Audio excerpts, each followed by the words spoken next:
우리가 교제를 생각하면 옆에 있는 친구하고의 즐거운 만남과 노는 걸 생각하거든요. 근데 이 신앙 안에서의 교제는 이 예배를 통하여 하나님과 함께 관계 맺는 거라는 걸 여러분 잊지 않았으면 좋겠어요. 오늘 저는요, 이 교제라는 걸 가지고 삼위일체라고 하는 걸 한번 이야기해 볼까 해요. 이 삼위일체라고 하는 단어는 성경에는 나오지 않아요. 그러니까 창세기에서부터 요한계시록까지 보면 삼위일체라고 하는 단어는 나오지 않습니다. 그런데 학자들이 이 성경을 읽다 보니 하나님이 한 분으로만 존재하는 것이 아니네 라는 것을 알게 되었고, 그러면서 이 삼위일체라고 하는 이런 뭐 명제에 대해서 이제 이야기하게 된 거예요. 여러분, 삼위일체라고 하는 단어를 신앙생활 하면서 들어는 보셨죠?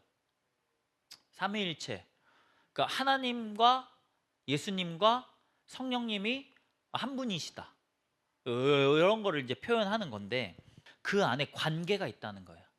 그 안에 연합이 있다는 거고, 그 안에 하나됨이 있다라는 것을 이야기하거든요. 말씀을 한번 찾아볼까 해요. 창세기 1장 26절 한번 다 같이 읽어보실까요? 하나님이 이르시되, 자, 하나님이 말씀하셨다라는 거예요. 뭐라고 말씀하셨냐? 우리의 형상을 따라 우리의 모양대로 우리가 사람을 만들자. 하나님이라고 하는 존재가 이제 천지를 창조하고 있었을 때에, 그러니까 이제 진짜 신적 존재잖아요. 그런데 이 신적 존재가 혼자여서 독백을 해야 되는데 어느 순간 누군가 대화를 하듯이 복수형을 쓰고 있는 거예요. 우리라고 하는 이 대명사를 사용해서 하나님이 한 분이 아니라는 것에 대해서 지금 말씀이 이야기해주고 있는 거예요. 우리의 형상을 따라 우리의 모양대로 우리가 사람을 만들자. 한 번 더 볼까요? 마태복음 3장 16절에서 17절 말씀.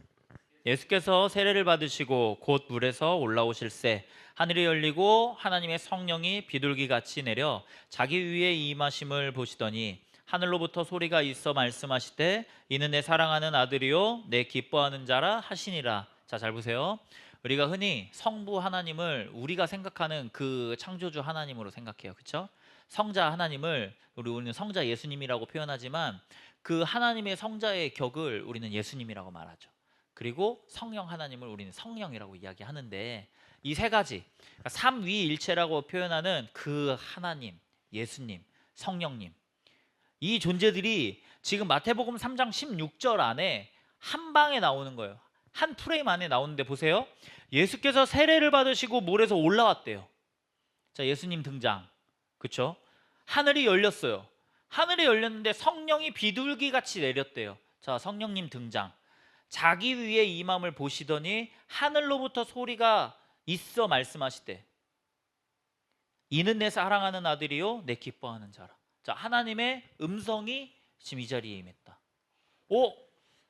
한 프레임 안에 지금 예수님의 육신적 모습, 성령님의 그 비둘기같이 임하는 모습, 그리고 하나님의 음성, 이 한 장면 안에 하늘에서 말씀하시는 하나님, 육체를 입어 세례를 받으시는 예수님, 비둘기같이 임하는 성령님, 이 모습이 다 함께 나타나고 있다는 거예요. 하나님은 독립적 인격을 가지시는데 이 독립적 인격을 가지시는 하나님이 그 세 분이 각각 동일한 하나님이라는 거예요. 그런데 이 동일한 하나님이 자신들의 역할을 감당하는 세 위격을 갖는데요. 그러면 하나님이라고 한 존재가 있었고 이 한 존재가 3분의 1, 3분의 1, 3분의 1을 감당했냐? 그러니까 이 지금 말하는 게 뭐냐면 하나님은 한 분이시라는 거예요. 한 분. 한 분이신데 세 명의 역할을 감당했다. 그러니까 세 가지의 위격을 가졌으나 그분은 한 분이라는 이 표현을 성경에서 좀 이렇게 어려운 표현을 써서 이야기했지만, 그래서 하나님이라고 하는 존재 자체가 3등분이 되는 분도 아니고 그렇다고 새 모습으로 나타나는 분도 아니라는 거예요.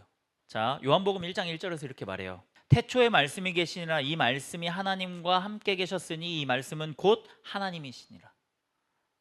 자, 요한복음 1장 1절 말씀은 우리가 많이 봐서 알 거예요. 태초에 말씀이 계셨대요.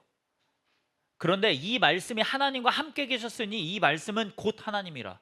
여기에서 말하는 이 말씀이라고 하는 것은 대체적으로 우리가 예수님이라고 지칭하거든요. 그래서 태초에 말씀이 계셨는데 이 말씀이 하나님과 함께 있었대요. 그러니까 즉 다시 말해서 뭐냐면 하나님과 예수 그리스도 자체가 함께 있었고, 그런데 이 말씀 자체가 하나님이었다라는 거예요. 그러니까 지금 이 두 하나님이 한 공간 안에 있음을 성경이 지금 말하고 있는데, 어느 날 예수님에게 빌립이라고 하는 사람이 찾아와요. 예수님이 빌립에게 뭐라고 말하냐면, 야, 나를 봤으면, 자 보세요, 예수님이 빌립에게 하는 말, 나를 본 사람은 하나님을 봤다 라고 이야기해요. 그러니까 자신과 하나님을 동일시시키고 있다라는 거예요. 그 이후에도요, 사도행전에서 아나니아라고 하는 사람이 나오는데, 이 사람이 하나님이라고 하는 표현과 성령님이라고 하는 이 표현 자체를 혼용해서 사용해요.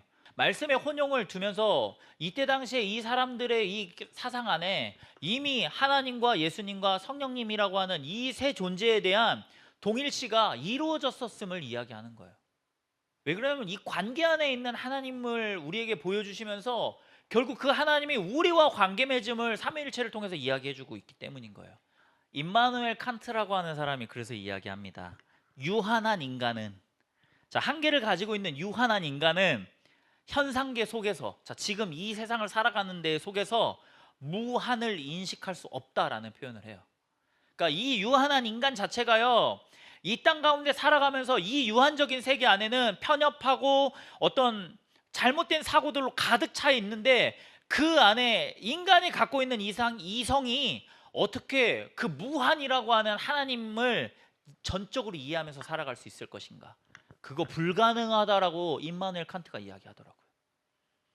그러니까 이 말이 뭐냐면, 아무리 인간이 인간의 이성을 가지고 삼위일체를 설명하려 하고 이해하려 할지라도 그게 이해되지 않을 뿐더러 설명할 수 없다. 근데 맞더라고요. 왜 맞냐면, 가끔 신앙생활 하면서 여러분이 그러면 더 좋은데, 그런 어른들 보면 이해되지 않는 부분이 있어요. 왜 저 사람은 기쁠까? 너무 기쁘고 행복하고 두려움이 없는 삶을 살아가는 사람이 있어요. 신앙 때문에, 믿음 때문에, 자기가 믿는 하나님 때문에.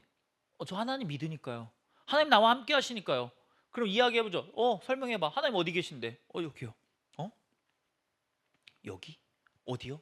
네, 여기요. 제 마음에요. 그건 설명이 되지 않잖아. 여러분, 근데 그게 믿음인 거예요. 너무 논리적이지도 않고 완전 이성적이지도 않은. 그런데 이 부분까지 나아가는 것, 여러분, 이게 신앙생활이더라고요. 이 신앙생활을 하다 보니까 많은 부분에 이성이 있어요. 설명도 되고 이해도 되고 받아들여지기도 해요. 그런데 어느 순간에 벽이 부딪혀지더라고요. 이해되지 않고 설명되지 않고 그려지지 않는. 그런데 그 부분까지 나아가서 진짜 하나님의 있음이 설명되지 않는 것을 설명할 수 있게 되는 것이구나 라는 그 지점까지 여러분 나아가셨으면 좋겠어요. 제가 몇 번 그런 말씀 드렸잖아요. 어떤 물리학자들이, 과학자들이 과학에 대한 대답을, 대화를 나누면서 그들이 인과관계에 대한 원인과 결과, 그 원인을 찾다 보면 결국 그 원인 안에 어떤 신적 존재가 존재하지 않는 한 그 현상이 발현될 수 없다라고 이야기하더라고요. 거기에서 하나님이라는 존재를 믿는 사람들은 그리스도인이 되는 거고, 아니면 그들은 그 다른 미지의 신적 존재를 찾더라고요. 그런데 결국 그들이 마지막에 도달하는 건 하나님이지 않을까요? 여러분, 그래서 우리가 이 한계를 뛰어넘어서 하나님을 바라볼 수 있어야 돼요. 이해를 추구하는 신앙을 선물로 얻기 위해서는요, 이 믿음의 도움을 받아야만이 깨달을 수 있습니다. 그러므로 이 삼위일체가 반드시 믿음을 통해서 온전히 이해될 수 있다는 걸, 여러분, 이걸 저는 여러분들의 마음에 여러분이 간직하셨으면 좋겠어요. 양자역학이라는 게 인간이 아무리 설명해도 설명이 되지 않는 거라고 하더라고요. 근데 과학은 우리가 그렇게 인정해줘요. 그런데 신앙을 그거 이성적이지 않잖아, 과학적이지 않잖아, 그거 설명되지 않잖아 라고 하면서 우리는 외면하고 무시하고 혹은 어렵기 때문에 도망가더라고요. 근데 저는 여러분이요, 이 질문에 대해 더 깊이 파고들고 더 찾고 더 그 하나님을 만나고자 노력해 보았으면 좋겠어요. 세상의 과학자도 그렇게 찾아다닙니다. 여러분, 수많은 사람들이 그 이성을 깨닫기 위해서 노력하더라고요. 기도하더라고요. 근데 여러분의 삶에 하나님이 그렇게 깨닫게 하시는 그 은혜를 발견할 수 있는 그런 여러분이 되셨으면 좋겠어요. 곧 창세전에 그리스도 안에서 우리를 택하사 그의 기쁘신 뜻을 따라서 예수 그리스도로 말미암아 우리를 아들 삼으셨다라는 표현을 쓰거든요. 하나님이 창세전에 인간을 먼저 선택하셔요. 근데 그 인간에 대한 선택이라고 하는 것이 오늘 교회 나온 너네들에 대한 삶의 어떤 결정론적인 것을 이야기하는 게 아니에요. 하나님이 이미 이 땅 가운데 있는 모든 피조물들에게 하나님의 구원의 계획에 대한, 하나님의 사랑에 대한 그 확증적인 은혜를 다 베풀어 주셨다는 거예요. 그렇게 우리를 택하셨고요. 자신의 기쁘신 뜻을 따라서 우리가 하나님 앞에 설 수 있는 존재가 되도록 예수 그리스도를 그렇게 십자가에 내어 주셨어요. 그리고 우리를 아들로 삼아 주셨는데, 이 아들로 삼아 주셨다라는 거에 대한 정확한 표현, 인침이라는 표현을 쓰는데 뭐냐면 도장을 찍어 주거든요. 그게 바로 성령님의 내주하심이라는 거예요. 하나님이 계획하셔요. 아, 우리가 하나님의 사람으로 살게 해야겠다. 이 땅이 하나님 나라 되게 해야겠다. 그런데 결국은 그거에 대한 값도 치러야 되고 어떤 프로세스가 작용해야 되는데, 그게 예수님의 십자가였다라는 거죠. 이제 거기 안에서 유효함을 얻는, 인정받는 사람이 되는, 그게 뭐냐면 바로 성령님과 함께 함인다라는 거죠. 그래서 이제 에베소서에서 이런 말씀하거든요. 우리는 그리스도 안에서 그의 은혜의 풍성하심을 따라 그의 피로 말미암아 곧 속량 죄 사함을 얻는다. 잘 보세요. 이제 세 개를 이야기했죠. 성부 하나님, 예정과 선택을 하셔요. 그리고 성자 하나님, 그 예수님은 피로 말미암아 구원을 하셔요. 그리고 성령 하나님, 이 진리의 말씀을 듣게 하시고요. 이제 우리가 하나님의 소유되게 하시는 그 은혜를 우리에게 맛보게 한다라는 거예요. 각각의 역할이 그냥 세 위격이라고 했잖아요. 누구는 예정과 선택을 하고, 누구는 구원의 사역을 하고, 누구는 이제 그 말씀을 듣게 하면 힘을 주고 소유로 인정되게 하는 그 모습을 보여지게 하는, 이 세 가지의 역할을 하는 하나님이 한 분이시라는 거예요. 주님이 말씀하시는 거예요. 그날에 내가 아버지 안에, 자, 아버지라 하면 이제 하나님을 말하는 거겠죠? 근데 그 다음, 너희가 내 안에, 내가 하나님 안에 있어. 아, 예수님이 하나님 안에 있어. 그런데 우리가 그 예수님 안에 있대. 근데 말씀 뒤에 이렇게 말합니다. 내가 너희 안에 있는 것을 너희가 알리라. 이게 이제 인과적으로 맞지 않는 상황이 온 거예요. 원 세계를 그리면 알 거예요. 하나님이라고 하는 원 안에 예수님을 그렸어. 예수님이라고 하는 그 원 안에 나라고 하는 동그라미를 그렸어. 근데 예수님이 지금 다시 말씀하시는 거예요. 너희가 내 안에 있는데 나도 너희 안에 있다. 이미 그림으로 그려지지 않는 도식을 말씀에서 이야기하고 있더라고요. 근데 이게 바로 페리코레시스예요. 내주하심. 이 내주하다라고 하는 단어는 서로에게 침투하고 서로를 둘러싸고 함께 한다라고 하는 단어예요. 아까 제가 서연이랑 나눴던 대화에 대해서 이야기했죠. 서연아, 하나님이 내 안에 있는다는 건 내주하신다라는 거예요. 아빠, 내주가 뭐예요? 내주는 내 안에 있다라는 걸 이야기하는 거예요. 내가 아버지 안에, 너희가 내 안에, 내가 너희 안에 있는 것을 너희가 알리라. 여러분, 목사님이 왜 오늘 삼위일체에 대해서 이야기했냐면, 한 분 하나님이 세 분 하나님인데 세 분 하나님이 한 분 하나님이라는 거예요. 제가 어제 그래서 친구들한테 동기화라고 하는 표현을 써줬거든요. 여러분, 이 공동체 안에 뭐 청년부라고 하는 교집합, 아니 성별, 혹은 뭐 연령대, 아니면 나이, 직군, 뭐 이런 거 합쳐서 한 20% 30% 정도 비슷한 교집합 있으면 우리 그 공동체 안에 같은 식구라고 이야기할걸요. 한 5, 60% 정도 되면 베프, 절친이라고 이야기할걸요. 가족이면 한 8, 90% 정도 되지 않겠습니까? 그래도 각자의 주체성이 있으니까 조금은 다름은 있겠지만, 여러분, 그 동기화를 맞추어 가는 것, 여러분, 이게 신앙생활을 하는 거예요. 우리 같은 목표를 향해 나아가야 합니다. 같은 언어를 써야 됩니다. 우리 같은 걸 이야기해야 됩니다. 이야기하잖아요. 그게 억지로 그 동기화를 향해 나아가는 과정이거든요. 그런데 하나님이라고 하는 존재가 100%의 동기화율을 보여주고 있다는 거예요. 한 분 하나님이 세 위격의 격을 가지셨는데 그 세 분 하나님은 한 분 하나님이시라는 거. 중요한 것, 그분의 동기화가 100%라는 거. 주 예수 그리스도의 은혜와, 자, 예수님은 은혜가 가득하신 분이라는 거죠. 그런데 하나님의 사랑과, 자, 다음 성령님의 교통하심. 자, 여기에서 말하는 이 교통이라고 하는 단어가 바로 코에노니아, 교제, 그 긴밀한 교제를 말하는 거예요. 그래서 제가 설교할 때 항상 말하는 게 성령님의 내주 교통하심이, 결국 내 안에 계시며 나와 함께 교제하시고 긴밀하게 나와 함께 하시는 하나님의 그 임재가 오늘 나의 삶에, 오늘 나의 머리 위에, 오늘 나와 함께하여 주시옵소서. 여러분, 이게 여러분이 드리는 예배의 마지막에 주어지는 축도의 의미예요.